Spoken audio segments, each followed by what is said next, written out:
Back when I was a teenager, like many young people, I was involved in military cadets. And of all the skills I had to develop to be a good military cadet, things like being able to polish my shoes, to iron my uniform to get the crisp creases in my pants and my shirt, all the skills required to do the outdoor exercises, the survival skills. One of the things I found most difficult as a cadet was developing the ability to march in formation on the parade ground during drill routines. The reason I found this so hard is because it so relied on your peripheral vision.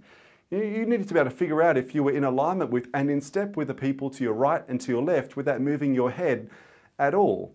And this skill for peripheral vision I discovered was like any skill, any muscle, you have to develop it over time with focused and deliberate attention.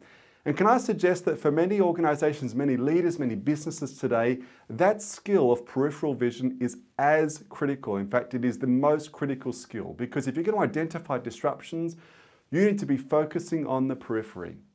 I often suggest if you want to identify disruptors, don't reach for the long-range lens, reach for the wide-angle lens. Because in the years to come, the disruptors that will change the game for you most will come out of left field. They'll be in unconventional sources of competition in ways you would never have expected. And the earlier you can identify those disruptors at the periphery, the more quickly you can respond and preempt that disruption.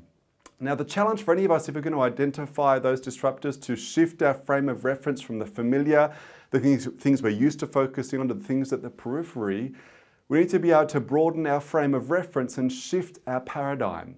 And in his book, How to Use Creativity and Innovation in the Workplace, Patrick Collister gives some great questions for shifting your paradigm and your frame of view to challenge the assumptions that may otherwise constrain your frame of view around the assumptions you have on a daily basis.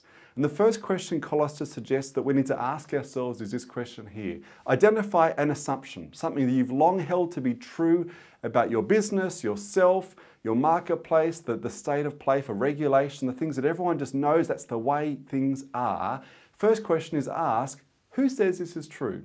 Who says that this is the way things need to be? Is it possible that we've put the frame of reference here and we need to widen the scope and identify opportunities and challenges that are outside the existing frame that we've always had? Second question is the question of what has led us or me to draw this conclusion? What are the factors or the things that have led you to believe that this is the standard range of what's normal or possible? And is it possible that if you broaden the scope, there are opportunities and challenges you've never considered?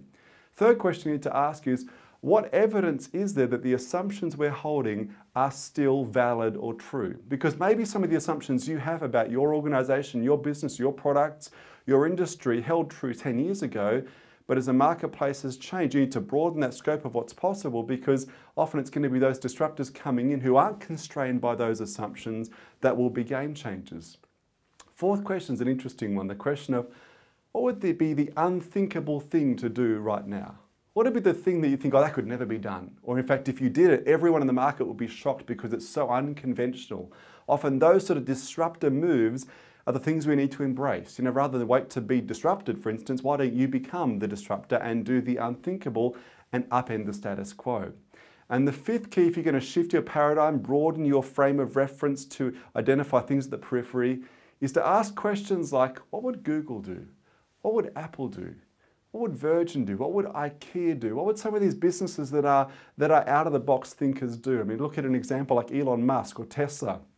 If they're coming into your business, your industry right now, how would they approach things differently?